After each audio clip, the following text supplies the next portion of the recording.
শেরপুর ঝিনাইগাতি সীমান্তে পাহাড়ি জনপদে আতঙ্কিত একটি নাম রাসেল। গণমাধ্যমের তথ্যানুসারে রাসেল মাদক কারবারের কিছু অনুসারী নিয়ে রাসেল নিজের নামে গড়ে তুলেছে রাসেল বাহিনী।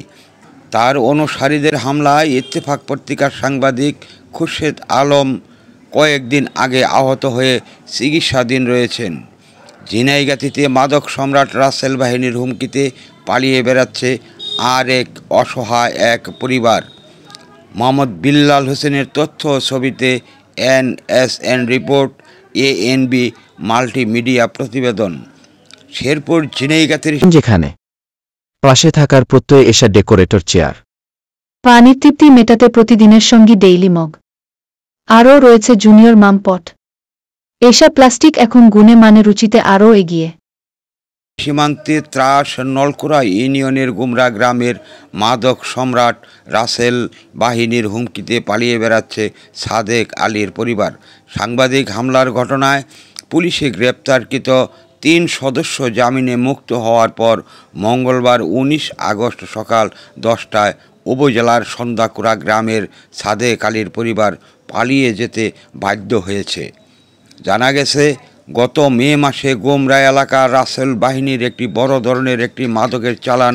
এই ঘটনার বিষয়টি থানা পুলিশকে জানানোর সন্দেহে রাসেল বাহিনীর সদস্যরা সন্ধ্যাকুড়া গ্রামের সাদেক আলীর ছেলে হাবিবুর রহমান নামে এক যুবককে পিটিয়ে বাম পা ভেঙে দেয়। আহত হাবিবুর রহমান প্রথমে শেরপুর জেলা হাসপাতালে ও পরে ময়মনসিংহ মেডিকেল কলেজ হাসপাতালে ভর্তি হয়েছে।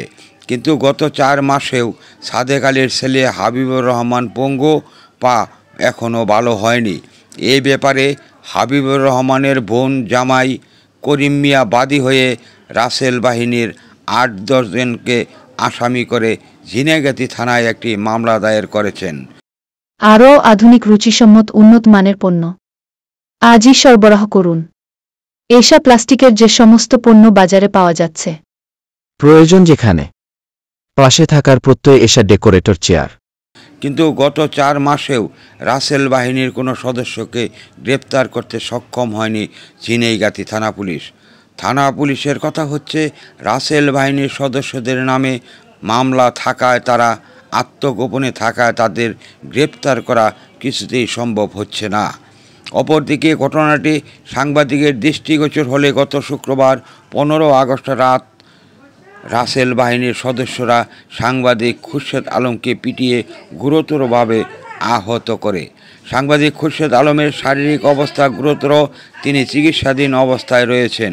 অপরদিকে রাসেল বাহিনীর 3 সদস্যকে মাদক মামলায় অভিযুক্ত করে তাদের আদালতে পাঠায় থানা পুলিশ।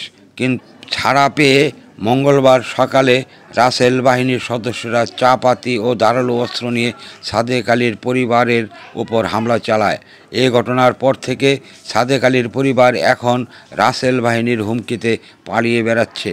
এই ব্যাপারে কথা হলে থানার ভারপ্রাপ্ত কর্মকর্তা ওসি আল আমিন বলেন, রাসেল পলাতক থাকার কথা, না থাকলে তাদের গ্রেপ্তারের ব্যবস্থা করা হবে।